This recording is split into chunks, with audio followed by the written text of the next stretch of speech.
tal? Buenas noches, les agradezco muchísimo la presencia, bueno, claramente a Luis por tus palabras, la presentación y por supuesto a Nelson también. Me honra mucho estar aquí, estoy muy agradecido porque la Fundación me reciba, porque José Díaz haya prologado de algún modo este segundo capítulo, que en realidad el prólogo es de Jauretche, pero la contratapa ha sido una de las primeras cuestiones que todos observan cuando compran el libro, y de algún modo es la introducción al material, la contratapa, y que la Fundación, bueno, haya dado ese texto y José lo haya escrito, para mí es un honor grande, es un orgullo que llevo conmigo, y me pone muy feliz, y aparte yo sentía un compromiso, una responsabilidad de estar aquí presentando el trabajo por vez primera en Montevideo, y bueno, estamos tratando de saber cumplir, ¿no?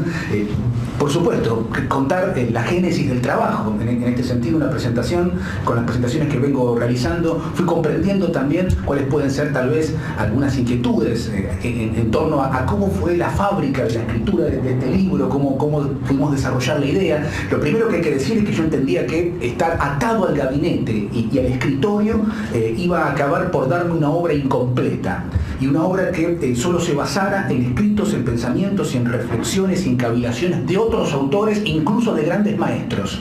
Por consiguiente, al principio, empapándome, abrevando en las historiografías que entendía que debían exceder a la propia historiografía argentina, solo encontraba una suerte de insatisfacción. Sentía que mi compromiso con la tarea que creía que debía asumir iba a volcarse en un texto que no debería tener un aporte valioso, porque en definitiva, si tiene un aporte al trabajo, ese camino no iba a conducirme, ¿no?, hacia donde yo necesariamente debía llegar. Por consiguiente, había que abandonar ese gabinete, había que penetrar, entendí yo, en los territorios vastísimos en donde ocurrió el artiguismo. Esta era la hipótesis que desarrollé, y la cual incluso escribí en varios pizarrones que tengo en mi estudio, en mi casa, en las habitaciones que ofrecen para mí una suerte de refugio y lugar para pensar estos temas, y me hice de toda serie de mapas de la región y de las principales obras. Intenté hacerme, y logré muchas, organizé una biblioteca de unos 600 volúmenes en torno a Artigas, escritos por historiadores argentinos, por supuesto, pero también escritos por historiadores orientales, y después historiadores paraguayos, y también historiadores riograndenses.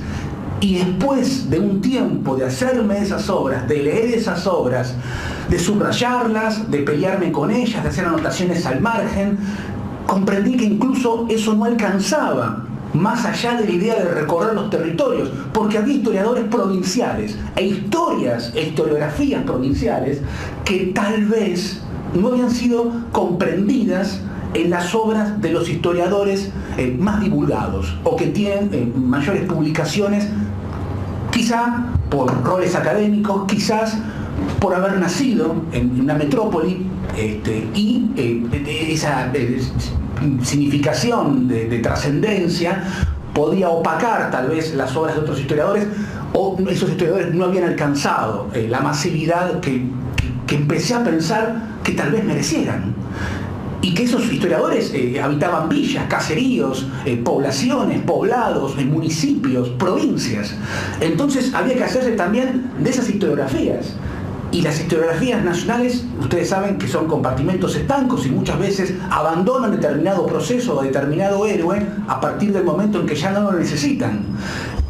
Por supuesto, hacerme de las obras fueron también viajes de conocimiento, de recopilación de textos, de ferias de usados. Por supuesto, la enorme mayoría de los textos los compré usados, y esas historias provinciales tenían también después la particularidad de que ofrecían un repertorio de ideas y de revelaciones, se me hacía a mí, muy distintas. Yo estaba, por ejemplo, consultando un historiador cuya producción se realizase en Santo Tomé, Santa Fe, provincia de Santa Fe, a orillas del Paraná. Ahí hay una producción y un pensar Artigas relacionando, por supuesto, al ciclo artiguista con la emancipación, la autonomía de la provincia de Santa Fe, el gobierno de Candioti. Pero por supuesto estaba Mariano Vera como el primer caudillo que se suma al sistema de los pueblos libres, y al mismo tiempo estaba el patriarca de la Federación, Estanislao López. Entonces habría que revisar también esas biografías y su relación con Artigas, porque en Entre Ríos, o sea, cruzando por el túnel de Hernandarias entre Santa Fe y Paraná, aparecían otras voces, donde ese Artigas ya no estaba vinculado tanto a López, ni a Vera, ni a Candioti, sino a Pancho Ramírez.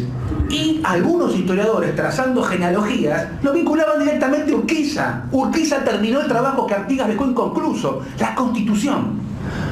Bueno, digo, ¿cuántas cuestiones son estas? ¿Existe esta línea Artigas-Urquiza? Otros referían, y yo pensaba, o es Artigas Ramírez la línea en relación a Monterroso y la participación de Monterroso en la escritura de la Constitución de la República de Entre Ríos. Una vez Artigas asilado en Paraguay, Monterroso queda al servicio de Pancho Ramírez. Digo, hipótesis que uno puede pensar, y que eran todas muy inquietantes. Y vamos a Corrientes. Bueno, Corrientes, la figura de Pedro Ferré. Pero si uno está en San Juan de Vera, de las 7 Corrientes, hay un Artigas ahí complejo, complicada su aceptación cabal o íntegra por su relación con el Cabildo. Y, fundamentalmente, con Andresito Guapurarí y Artigas. Allí aparecen todo lo vinculado a lo misionero guaranítico, que, bueno, fue una suerte de bofetada en su momento para los sectores más oligárquicos que habitaban y ocupaban los cargos del funcionariado público en esa San Juan de Vera de Corrientes en la etapa colonial y posteriormente en los primeros años del ciclo emancipatorio, de la Revolución Hispanoamericana. Ahí Andresito aparecía como una suerte de enemigo de esas clases privilegiadas o del sector dominante, y Artigas su respaldo. Por consiguiente, Artigas era un enemigo de esos sectores. Sin embargo, si uno transitaba a orillas del río Paraná, llegaba a Posadas. Y en Posadas una visión absolutamente opuesta, porque allí el héroe epónimo es Andresito. Y Artigas es su padre adoptivo, pero su gran padre. Qué interesante, son 3 horas manejando. ¿Qué disputa? ¿Qué pasa en la región? ¿Cuántos Artigas posibles? Ya sé, siempre la lectura hace a la interpretación. ¿Quién es Artigas? Qué compleja era la trama que se me presentaba y cómo abrazarla en una escritura que dé cuenta de estos contrasentidos, de estos contrapuntos, de estas alternancias, de estas visiones múltiples, variopintas, muchas muy valiosas y muchas que a mí sobre todo me interesaban, de autores, dicho, no sé, de una forma... quiero ser absolutamente respetuoso como lo soy, autores no consagrados por el gran público, autores de un librito muy valioso, pero un librito que, claro, una edición del autor de 60 páginas sobre un hecho destacado del artiguismo en determinado lugar, Asunción del Cambaí, muy cerquita de Monte Caseros, entre Monte Caseros y Curuzú-Guatiá, en la provincia de Corrientes. Allí hubo un campamento, hoy está ese campamento encerrado en lo que es un cuartel militar, ¿no? En el sur de Corrientes, vamos a decir, en lo que sería el área del punto trifinio, ¿no? Entre Monte Caseros, ¿no? Bella Unión y Barra do Coraí. Ahí, en esa triple frontera, ahí muy cerquita, ahí había un campamento artiguista. Y un historiador un día se me presentó con un pequeño trabajo monumental, con recopilaciones de extractos de documentos y de cartas que él había obtenido y que había logrado incluso recorrer con un arqueólogo que daba fe. Después conocí al arqueólogo en Misiones, porque fui a visitarlo a Misiones después. Eso está en el tomo 2, todo este recorrido, ¿no? Recorrido que se hizo de inmediato. O sea, lo abandoné, me subí al auto y me hice 400 kilómetros. Y me fui a la casa, para que me termine de dar cuenta de lo que yo acababa de ver, que no entendía. Digo, ¿cómo ocurrió todo esto? ¿Cómo no nos enteramos? ¿Cómo esto no está? ¿Cómo no está en José María Rosa esto? ¿Cómo no está en Fermín Chávez? ¿Cómo no lo cuentan admirados maestros míos? Pues no lo sabían, pero hicieron grandes aportes. No es que no lo sabían porque lo ocultaron. Dentro del revisionismo al que yo adhiero, por supuesto, y este pensamiento de la integración, de la cual soy un devoto absoluto, ¿no? Bueno, hicieron otros aportes que celebro. y celebraré siempre. Esto, quizá, esta manera, esta visión, sea más de siglo XXI. Por consiguiente, me encontraba con material prácticamente inédito en un entretejido, ¿no? que podíamos pensar como de una escritura urgente y actual. Pensar desde hoy. ¿Quién es Artigas hoy? ¿Quién es? No quién fue. ¿Quién es? ¿Y quién es aquel entonces que aparece con su nombre sintetizando idearios, doctrinas, constituciones, populismos, republicanismos, caudillismos? Bueno, el artiguismo, ¿no? ¿Qué es el artiguismo? ¿Qué son los pueblos? ¿Qué es la soberanía particular de los pueblos? Hay que ir a esos pueblos, a los pueblos que fueron expresados por este hombre y los pueblos que organizados, mancomunados, dieron vida profunda al acontecimiento que implicó el ciclo 1811-1820. Entonces, no solo bastaba con incorporar estas visiones, sino ir a los parajes. Entendí que al trabajo intelectual de escritorio de las distintas historiografías de los países en los cuales existió el artiguismo, se le sumaba las historias provinciales, pero también no provinciales de la capital, porque la capital de la provincia justifica también su dominación, también su unitarismo. También me lo hacían saber historiadores. ¿Sabes por qué no publico? Me decía algún que otro historiador, de algún pueblo con todo el amor que siento por los pueblos, pueblo, digamos, perdido, entre comillas, en la inmensidad de una provincia. Bueno, porque no me publican en la capital. Por eso no publico, no me publican. ¿Qué voy a hacer? Soy docente, trabajo en el museo, bueno, tengo este libro. Te lo doy, ¿lo lees? Digo, sí, ¿cómo no? Dámelo y cuando vuelvo lo charlamos, porque lo tengo que leer primero. ¿Cómo no? Y así hice con decenas de historiadores, ¿no? Me entrevisté con una suerte de 300 historiadores o pensadores. ¿Y cómo cederles la palabra después?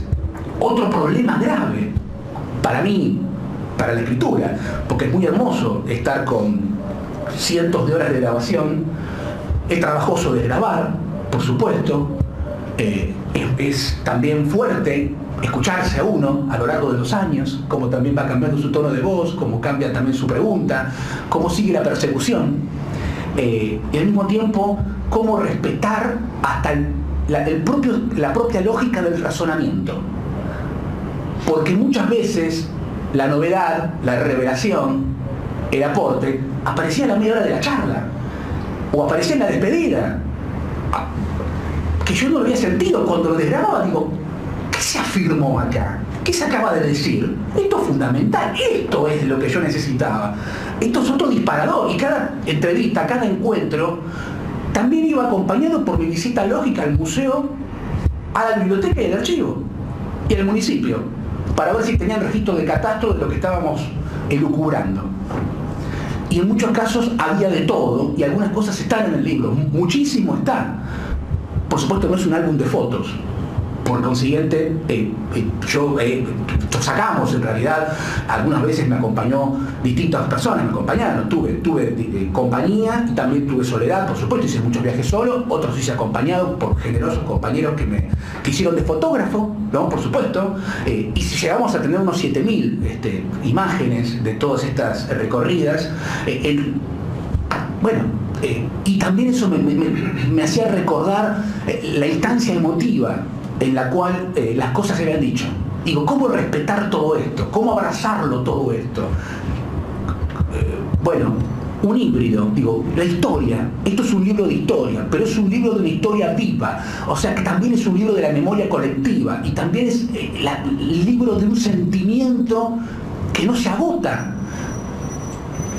Y es un libro de una pesquisa grande, porque el héroe es grande, porque el artiguismo es grande. Yo decía, debemos tratar de inventar un sistema de escritura que pudiera contener todas estas voces, algunas antagónicas, todos los documentos, porque el libro está lleno de documentos y está lleno de trabajo de archivo y de biblioteca también, pero se suma a todas esas vivencias y se suma, obviamente, a las instancias de convivencia con actores que hoy son chosnos de los lanceros de Artigas, como los Cambacuá, en lo que es Loma Campamento, los Artigas Cue, obviamente allí en la barriada populosa de San Lorenzo, o las búsquedas, bueno, en Curguatí, etcétera, todo Paraguay, eso está en el tomo 2, pero también, bueno, aquí de Curguatí tengo esta bandera que me fue obsequiada, allí en Curguatí, donde están los libros en venta, hay una bandera que me fue obsequiada por un pueblo guaraní en Misiones, en la provincia de Misiones. Hemos ido a las Misiones Orientales. Río Grande do Sul aparecía como una gran incógnita, el Cuarain, ese límite actual entre los países, pero que antes podría haber sido Ibicuy, podría haber sido, según las instrucciones, los 7 pueblos misioneros. O sea, toda esa situación había que recorrerla.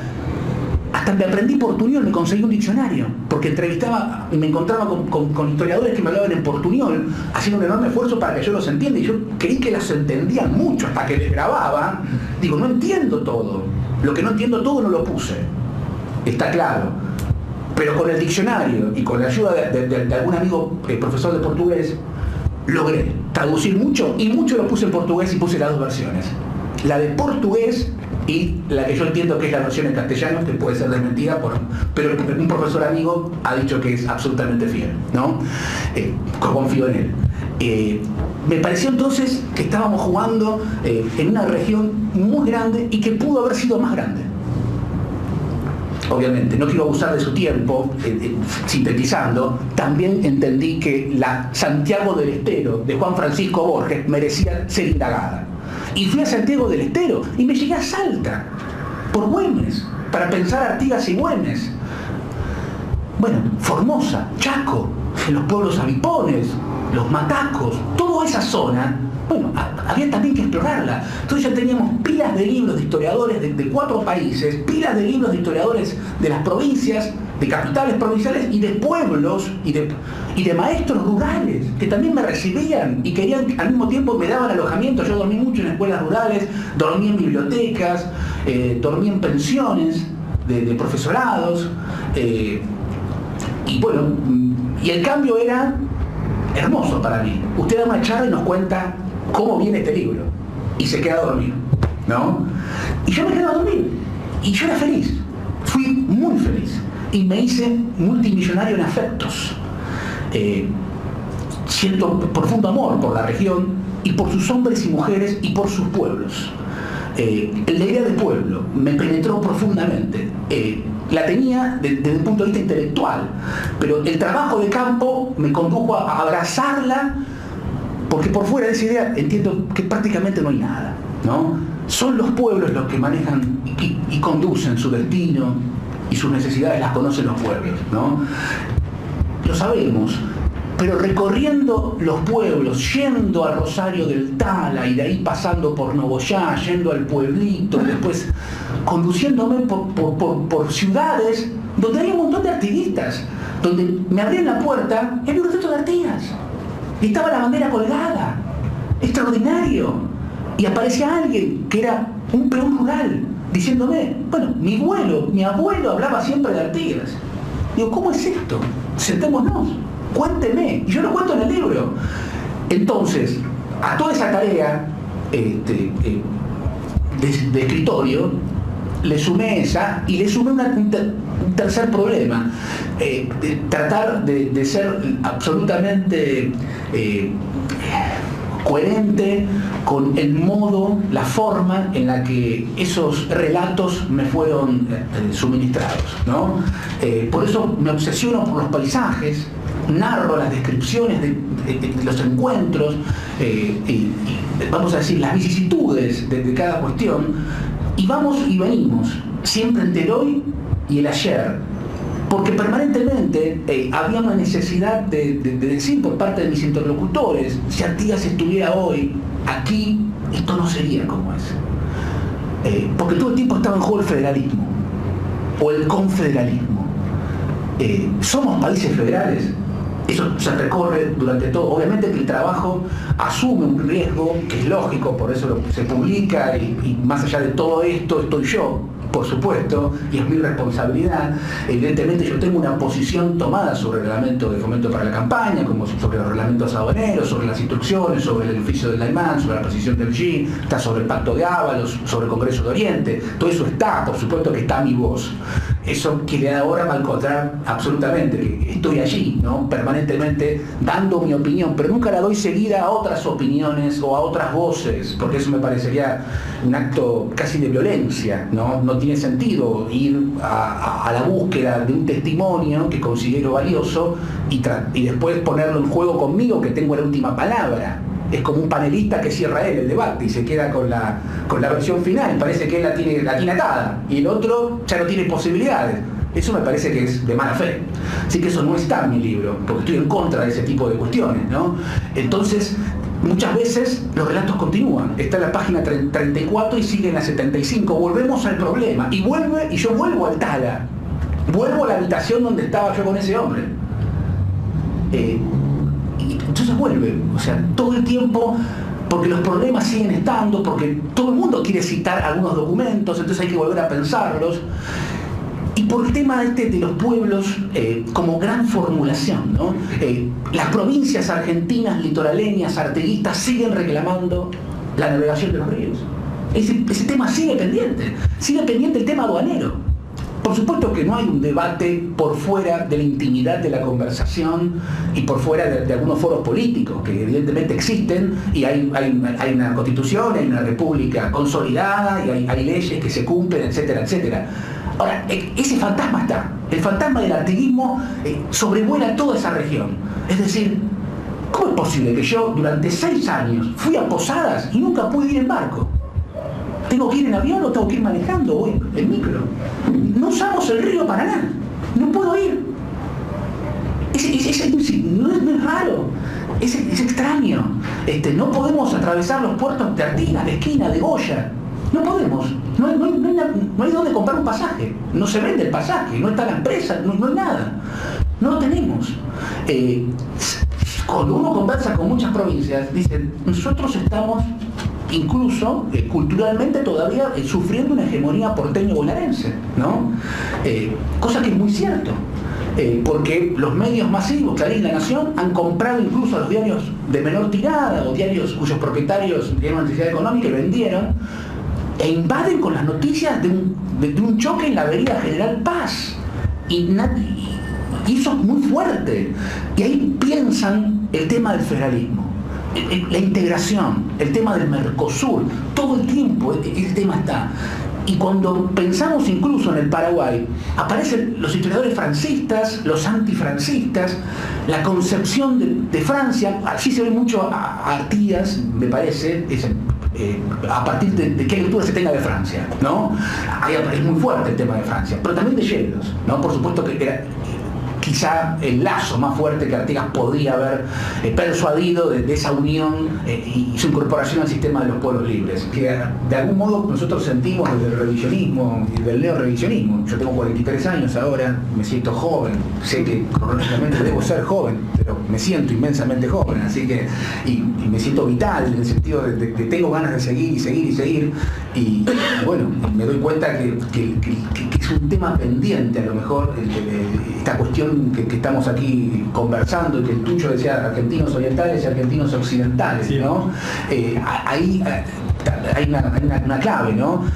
No sabía que estaba presente el canciller. Bueno, yo sentía una admiración por Lugo e incluso una de mis ayudas en Paraguay en algún momento fueron algunos referentes, ¿no? De la alianza que había llevado el presidente Lugo al gobierno, ¿no? Y en Curuguatí estuve varias semanas, desgraciadamente antes de los sucesos tan trágicos de la masacre de Curuguatí, lo que habla de un crimen, ¿no? Que se está juzgando, ¿no? Allí en Paraguay, ¿no? Sobre los campesinos que disputaban la tierra. Y una anécdota chiquita, muchos de los campesinos los conocí porque estuve tantos días en Curuguatí, 7, 8, 9 días, que hice muchas cuestiones por afuera, vamos a decir, de las visitas artiguistas de rigor. Me permití mezclarme con los campesinos y mezclarme con los líderes de los campesinos, y muchos me hablaban de la propiedad de la tierra, uno de los temas más caros del artiguismo, evidentemente. Ahí aparece el famoso reglamento. pero además ellos sosteniendo sus necesidades de distribución de la tierra por esa concentración que se dio fundamentalmente en la etapa de Stroessner, ¿verdad? Hacían referencia a Artigas, un poco porque conocían, tal vez, digo, no soy tan ingenuo, mi cercanía a Artigas, pero me lo hablaban en serio. Y tenían incluso, yo colaboré con algunas, lo digo con total modestia, ¿no? Diciéndole, bueno, ¿por qué no? Mostrame tú. Y ellos querían citar a Artigas. Y como yo andaba con libros encima y digo, vamos a tomar citas verdaderas, tomémoslo mejor, no lo parafraseemos, vamos a citarlo, para documentos en los cuales reclaman distribución de la tierra. O sea, qué actual y qué fuerte que campesinos, que movimientos de esa naturaleza, ¿no? con ese dolor, busquen en Artigas, en el artiguismo, ¿no? También fuentes para legitimar su lucha. Está mucho en el libro ahí. Eso está consignado. Sí. Eso en el libro aparece mucho, que me sorprendió, de muchas asociaciones civiles, José Artigas o Pueblos Libres, ese tipo de nombres, ¿no? Y que, bueno, a veces pasaba por la calle y tocó el timbre, voy a entrar. Y aparecía el retrato de Artigas y aparecía alguien, el sabio del lugar, digamos, ¿no? El referente, el que hablaba. Y lo que hablaban muchas horas, ¿no? Con una familiaridad, ya se las expresé, pero Artigas vivo como un amigo, como un compañero, como un hermano, como un tipo de la familia, intachable, ¿no? Y si hay algo para tachar, se lo admite todo, porque es de los nuestros. Eso también lo sentí, ojo, ¿no? Eso también lo sentí, en el sentido de decir, bueno, está bien, podemos polemizar cómo fue Purificación, por ejemplo, ¿se comprende? Podemos pensar en toda esa etapa, en plena guerra revolucionaria, con todos esos malestares y esa correlación de fuerzas tan inferior. Pero, la pucha, este hombre no expresaba a los hombres en forma individual, sino a los pueblos. Y ahí hay un reconocimiento, ¿no?